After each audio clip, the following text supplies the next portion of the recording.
Magandang araw sa inyong lahat at welcome sa aking channel. Ngayon ay ipinakita ni Coco Martin kung paano nila isinasagawa ang shooting sa kanilang serye na Batang Quiapo. Nakikita ang disiplina ni Coco sa kanyang trabaho dahil sa maagang pagdating nito sa kanilang set.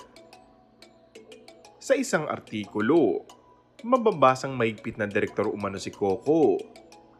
Laging ang pinapaalala ng aktor at producer ang disiplina at respeto sa oras ng bawat isa sa serye. Nagagalit umanong aktor kapag may nalilate sa set na artista o sa kahit ekstrang karakter. Minsan pa daw umano ay talagang nasisigawan ng aktor kapag may pangyayari na ganun. Samantala, kahit nga sobrang busy nito, ay hindi pa rin nakakalimutan ni Coco ang kanyang debosyon at pagdalo sa pagdiriwang ng Poong Nazareno sa Quiapo, na kung saan ay nakatagpo rin siya ng mga kapwa-deboto at nakakuha muli ng ilang eksena para sa serye.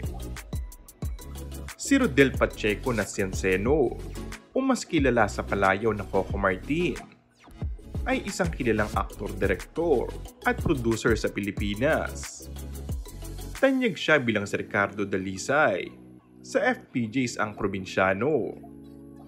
Pagkatapos na nakaraang serye, muli niya pinutunayan ang kanyang galing sa sining ng pag-arte bilang si Batang Quiapo.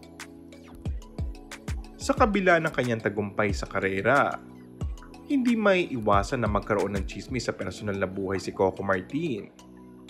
Katulad na lamang ng kasamang kapamilya actress na si Julia Montes. Ngunit hanggang sa kasalukuyan ay nananatiling tahimik ang panig nila sa issue. Gayunpaman, patuloy pa rin ang tagumpay at dedikasyon ni Coco sa kanyang trabaho. And that's all for our today's video. Kung bago ka lang sa aking channel ay mag-subscribe at pindutin na rin ang notification bell. Maraming salamat!